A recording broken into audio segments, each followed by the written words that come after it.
di kasur itu lagi duduk posisinya, masuk Aman Yani, masuk Yoga itu dia teriak, tolong kan gitu, langsung dihantam pakai palu bagian samping kepalanya. Nah, begini, kalau misalkan Ririn ini berbohong, maka luar biasa telah membohongi Pak Tony sebagai pengacara atau penasihat hukumnya.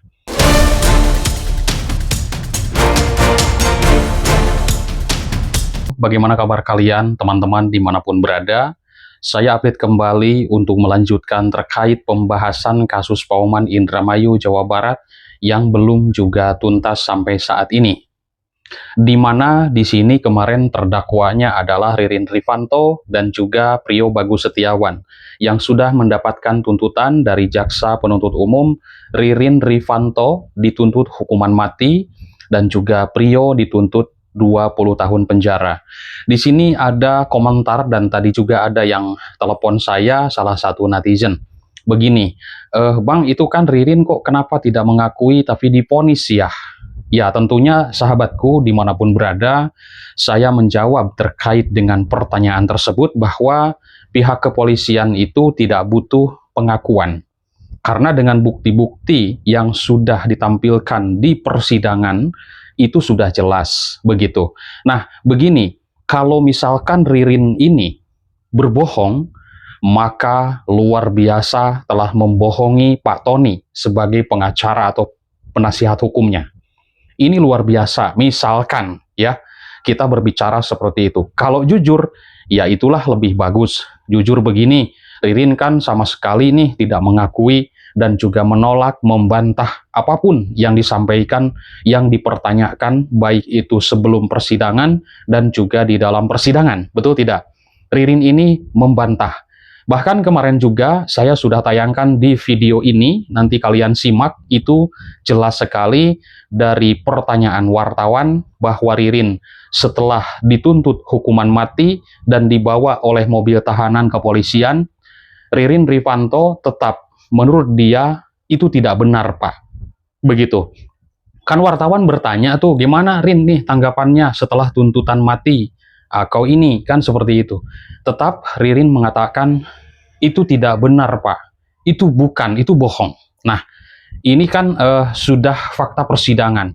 Dan di persidangan itu tentunya teman-teman, saya juga sambil menyimak di sini, bahwa di dalam ruang sidang itu apapun yang dikatakan harus dengan bukti. Misalkan begini, Ririn mengatakan atau Prio mengatakan adanya Aman Yani, adanya Yoga, Hardi, dan Joko, bahwa disitulah terlibat pembunuhan satu keluarga Haji Syahroni di rumah TKP-nya. Ya kalau di toko beda lagi, misalkan nih. Nah, itu harus dengan bukti. Karena di persidangan itu tidak main-main. Di persidangan, apa yang dikatakan oleh terdakwa, kalau ingin selamat, ingin bebas, ingin positif penilaian hakim, jaksa, dan pengacara, dan seluruh masyarakat, maka harus yang sebenarnya, dan kalau misalkan ada counter, bukan itu yang dikatakan, harus ada buktinya. Misalkan saya tidak bersalah, dan yang terlibat itu adalah Aman Yani, Joko, Hardi, dan Yoga. Teman-teman melihat gak pembuktian adanya Joko, adanya Hardi, adanya Aman Yani, dan juga Yoga di persidangan? Tentunya begini, kalau misalkan Ririn mengatakan hal seperti itu, lalu bisa membuktikan adanya Joko, Aman Yani, Hardi, dan Yoga, maka penilaian hakim itu akan positif karena bisa meyakinkan majelis hakim. Seperti itulah di persidangan, ya. Tidak main-main. Karena di persidangan itu adalah tempat untuk membongkar sebuah perkara, baik perdata dan juga pidana, dengan bukti yang akurat. Mengatakan ada Aman Yani, Aman Yani-nya ada nggak? Ketemu nggak? Kan belum. Ini kita masyarakat bingung. Kalau misalkan Ririn ini berbohong, maka luar biasa sudah membohongi Pak Tony sebagai pengacara. Atau rekan Pak Tony juga yang sudah dibohongi oleh seorang klien. Karena musuh yang paling nyata seorang pengacara atau seorang advokat adalah klien yang tidak jujur. Mendingan mengakui ke pengacara itu, ya saya Pak melakukan Pak. Sebenarnya saya melakukan dengan si A. dan si A sekarang ada di sana, Pak. Tolong pihak kepolisian kabarin, Pak, tangkap mereka semua. Nah, itu bagi pengacara lebih baik begitu sebenarnya, karena ini sudah banyak contoh.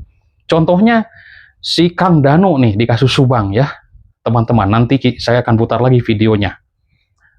Dano terbaru ya. Nah, sekarang sehat banget Dano nih, udah gemuk.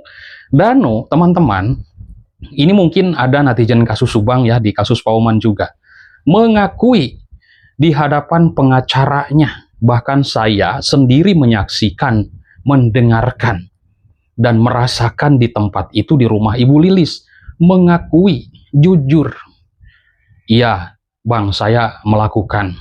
Lalu apa peran Yosep dan juga Mimin? Abi Arigi, peran Yosep disebutkan, peran Mimin disebutkan, peran Abi Arigi disebutkan di hadapan pengacara sebelum persidangan, jauh-jauh hari. Sebelum itu juga diserahkan ke Polda oleh pengacaranya.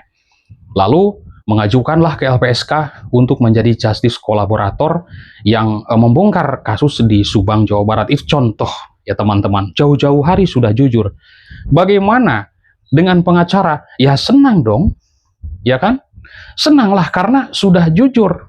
Tinggal berusaha bagaimana untuk membuktikan pelaku yang lain terkait keterangan dari klien atau dari Danu ini. Kan seperti itu. Akhirnya kan Yosep kena, Abi juga kena. Tinggal dua lagi nih, Ibu Mimin dan Arigi. Statusnya masih tersangka. Ini contoh ya, percontohan di kasus Subang. Nanti kita bahas lagi. Nah, ibaratnya begini, Prio ya. Kalau Prio di kasus Pauman beda. Prio itu mengakuinya sesudah perjalanan sidang kedua. Kedua kali sidang. Kan sidang pertama tetap dalam pendapatnya sendiri dengan keyakinannya sendiri bahwa yang melakukan itu adalah Aman Yani, Joko, Hardi, dan Yoga. Oh, ternyata disetir Ririn menurut Prio, ya kan? Tapi Ririn membantah hal itu. Nah, sampai saat ini pun sudah dituntut hukuman mati, masih membantah hal itu. Tapi ingat, kepolisian, jaksa, majelis hakim, ya, intinya aparat penegak hukum itu tidak butuh pengakuan dari yang namanya terdakwa. Dengan apa? Dengan scientific crime investigation. Itulah yang bisa menjerat mereka. Apa itu? Satu, CCTV. Kedua, sidik jari. Keterangan saksi. Keterangan ahli. Lalu petunjuk dan juga surat. Itu dua alat bukti yang bisa menjerat mereka. Tidak butuh pengakuan. Misalkan Ririn mengakui tidak butuh itu. Itulah aparat penegak hukum. Dengan scientific, CCTV itu tidak bisa dibantah oleh siapapun, kecuali mungkin CCTV-nya ada yang merubah. Itu lain lagi ceritanya, adanya obstruction of justice kalau seperti itu, ya kan? Nah, di kasus Pauman Indramayu ini sudah jelas saintifiknya. Nah, lalu pernyataan Prio Bagus Setiawan mengatakan bahwa Ririnlah otak dalang di balik semua ini. Kan begitu, ini fakta sidang. Apakah Ririn bisakah membantah dan juga membuktikan ucapan Prio ini? Atau mengkonter maksud saya? Mematahkan maksud saya seperti itu. Bisa nggak kira-kira? Nah, itu kan kalau misalkan pengen selamat atau pengen ada keringanan, ya meskipun mengakui pun pasti tetap akan berjalan terkait dengan hukumannya karena ada korban 2 orang anak, bayangin. Ya, Ratu dan juga bayi yang usia 8 bulan ini pembunuhan sadis, maka tetap hukum akan berjalan, baik itu 20 tahun seumur hidup atau hukuman mati, kan tetap seperti itu meskipun mengakui. Tapi begini, apakah nanti Ririn bisa mematahkan keterangan Prio yang dimana Prio disebutlah oleh jaksa juga kooperatif, ya kan? Jadi meringankan beban jaksa untuk penilaian terhadap Prio. Dan Prio menurut jaksa mengatakan yang sebenarnya. Apakah Ririn bisa mematahkan keterangan Prio? Itu yang kita tunggu. Karena saya memantau ya perkembangan kasus Pauman ini sebagai warga masyarakat. Sampai saat ini saya tidak mendengar informasi adanya Aman Yani yang terdata di BAP yang terdata di pengadilan, di persidangan. Joko apalagi, Hardi, Yoga, tidak ada. Nah, saya kira kalau misalkan benar-benar orang ini tidak ada, kalau Ahmad Yani ada sih, disebutkan kan ada keluarganya ya, cuman Ahmad Yani-nya tidak ada. Hilang di 2016 menurut keluarganya. Kalau benar-benar yang dikatakan oleh terdakwa Ririn, keempat orang ini hanyalah fiktif, maka ini keterlaluan. Kenapa? Membohongi Pak Tony dan juga rekannya. Kan luar biasa. Kita kan sudah melihat perjuangan Pak Tony bagaimana untuk semampunya dia, ya kan, untuk membuktikan bahwa kliennya dia itu tidak bersalah. Intinya agar kasus ini terungkap terang benderang, dan yang namanya pengacara teman-teman sudah mengetahui, ya kan, bagaimana kliennya itu diyakinkan ke majelis hakim tidak bersalah. Kan seperti itu. Kan perjuangan Pak Tony selama ini sudah kita lihat bagaimana, ya kan, pikiran, tenaga, kan, meluangkan waktu begitu banyak sekali di persidangan untuk meyakinkan bahwa kliennya Ririn tidak bersalah. Kalau Ririn misalkan membohongi Pak Tony, keterlaluan teman-teman. Betul tidak? Kalau tidak jujur. Dan apa sih yang ditutupi Ririn sebenarnya kalau misalkan dia rela hukuman mati, dituntut hukuman mati, terus dia tidak jujur dan tidak menyebutkan di manakah keberadaan Joko, Hardi, dan Yoga Ahmad Yani, kan rugi dia. Rugilah Ririn, itu tidak? Dia dituntut hukuman mati, menutupi 4 orang ini. Keberadaannya misalkan Ririn tahu nih keberadaan Ahmad Yani, saya tahu di mana. Oh, di Jakarta misalkan Ahmad Yani, atau di Bandung. Ya tunjukkanlah tempat Ahmad Yani tersebut. Kan begini, kejadian di tahun 2025, 28 Agustus.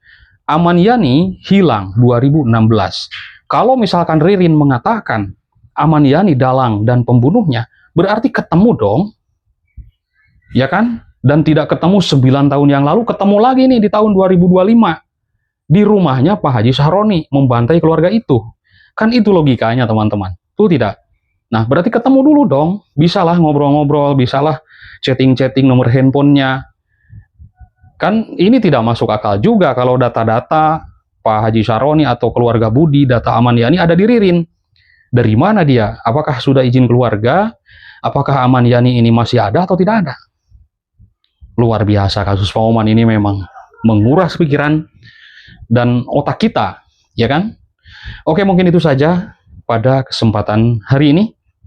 Mohon maaf atas segala kekurangannya. Terima kasih, sehat selalu teman-teman. Bye-bye.